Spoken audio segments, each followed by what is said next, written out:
Good morning or good afternoon, depending on your time zone.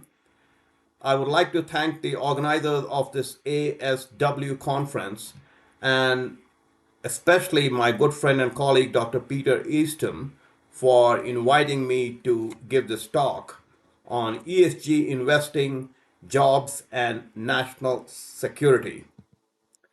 During the past decade, open-end funds and exchange-traded funds that have focused on non-traditional investment priorities, specifically environmental, social, and governance factors, more popularly known by its moniker ESG, these have drawn considerable media attention. As of March of this year, 2023, ESG funds had 2.7 trillion, that's with a T, of assets under management across the globe. 84% of these assets are in Europe and 11% are in the US. The graph that we are seeing, this gives you the quarterly global sustainable fund flows. And there are three aspects of this graph that I would like to highlight. Number one, the areas in the light blue are the fund invested in Europe. In dark blue, it's in the US. In yellow, it's the rest of the world. So the first thing to notice about this graph is that sustainable funds are mostly a European phenomena. Number two, these funds or the inflow in these funds peaked in the first quarter of 2021. And number three, during the last 2 years, 2021 through 2022, there was a dramatic decline in investor interest. Specifically, if you look at the last quarter of 2023 and the first quarter of 2020, the last quarter of 2022 and the first quarter of 2023, what you're finding is there is a net outflow of funds in the US from these sustainable funds. So, how have investors fared in these sustainable funds? There is a Journal of Finance paper, December 2019, where the authors look at the Morningstar ratings that were initiated in March of 2016. So Morningstar initiated the ratings for 20,000 plus funds based on the ESG records of the portfolio companies in these funds.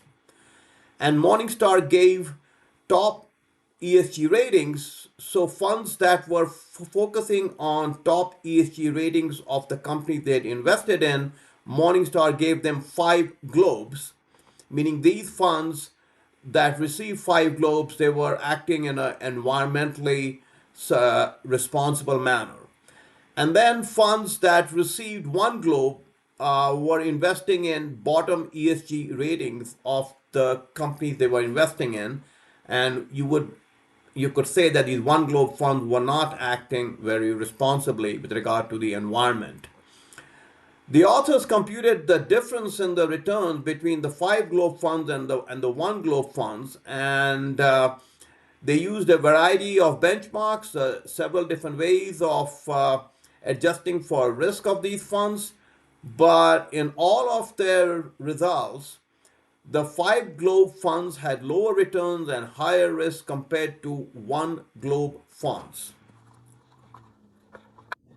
More recently, in a review of accounting studies paper, researchers considered the investment performance of 147 self-labeled ESG funds and 2,428 self-labeled non-ESG funds during 2010 through 2018. Their research designed control for performance specific to mutual fund family and mutual fund manager. The authors find that ESG funds underperform non-ESG funds significantly. There are literally more than 1,000 studies that have considered the relation between ESG investing and investor returns. Some find a negative relation, some find a positive relation, and some find no relation. In this July 2022 paper that we have highlighted on the screen, Researchers surveyed over 1,000 primary peer-reviewed papers and 27 meta-reviews that's based on 1,400 plus underlying studies that were published between 2015 and 2020. After controlling for mitigating factors such as risk, operational efficiency, and econometric methodology, the authors document a statistically significant negative relation between ESG investing and investor returns. So, you may well ask the question, why are investor returns lower from funds that focus on investing in ESG centric companies? So, on the left part of the slide, you have the shareholder value maximization paradigm, first enunciated by Milton Friedman almost half a century back. And in his view, the objective of the corporation should be to maximize the long term value, shareholder value, while adhering to the law of the land. So this is the shareholder value maximization. Notice that in this shareholder value maximization, the concerns of employees, customers, community, environment, they're all taken into account, but they're taken into account via the lens or the prism of shareholder value. Currently, there is an alternate paradigm that the Business Roundtable and others have talked about, that companies should be focusing on their stakeholders, employees, customers, community, environment, and they should be looked at independently, independent of each other. And there is no guidance as to how much weight one should give to this, and often looking out for, say, the employee benefits may be counter to the benefit to the interests of the environment and so forth. So what ESG does is it distorts corporate decision making.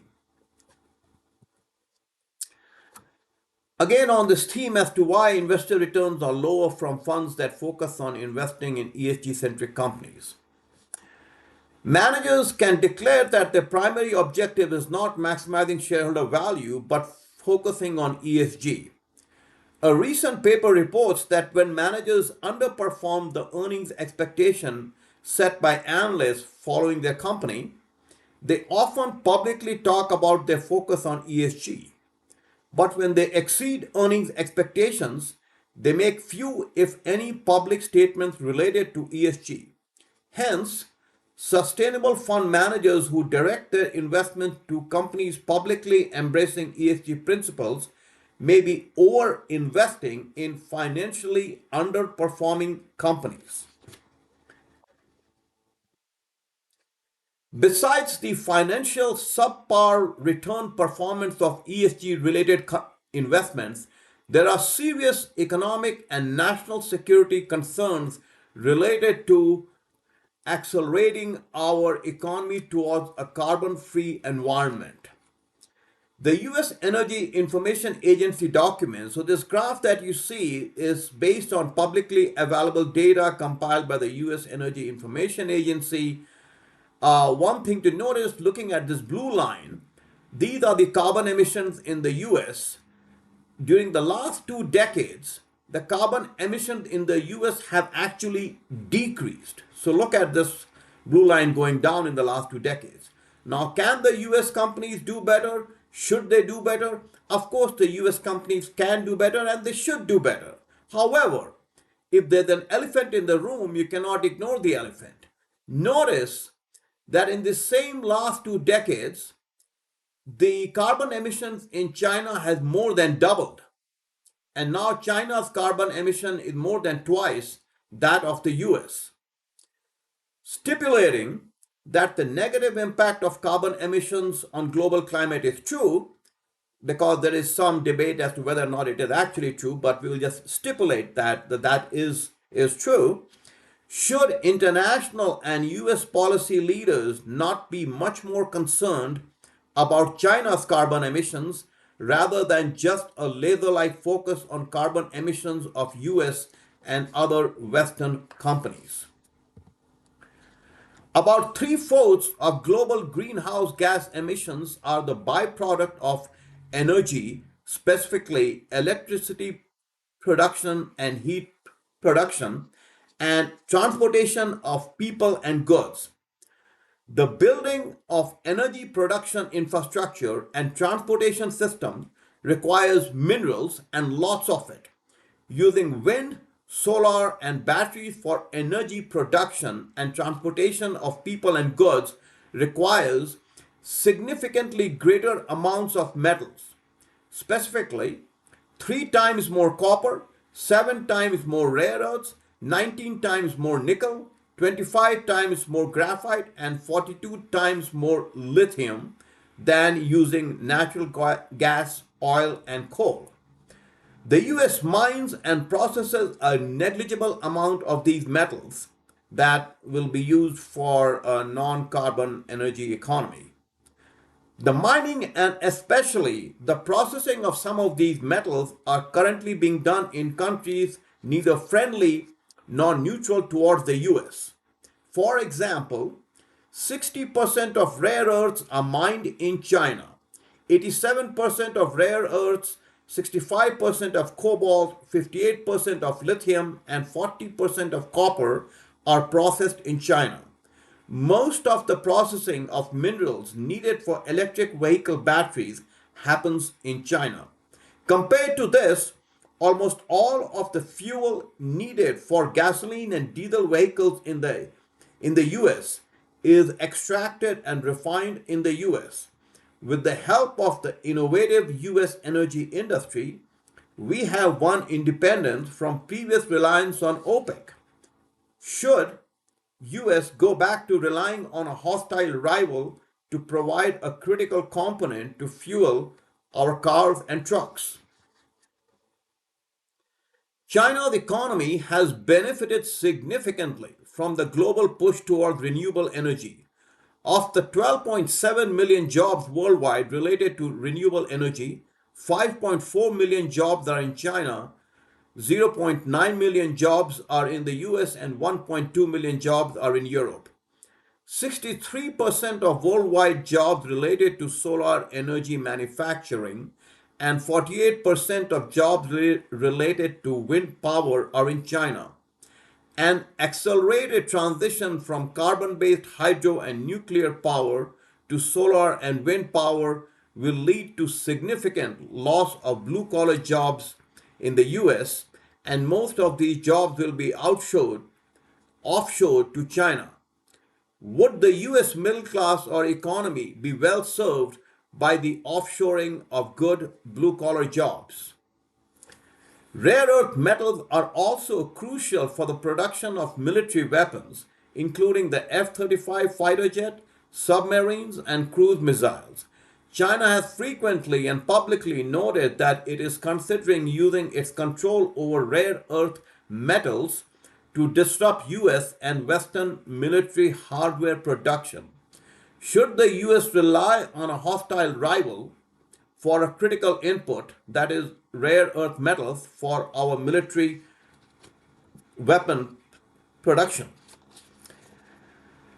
In conclusion, ESG investing is hurting US investors. An overemphasis on ESG will hurt US blue collar workers, US economy, and US national security. Thank you for listening.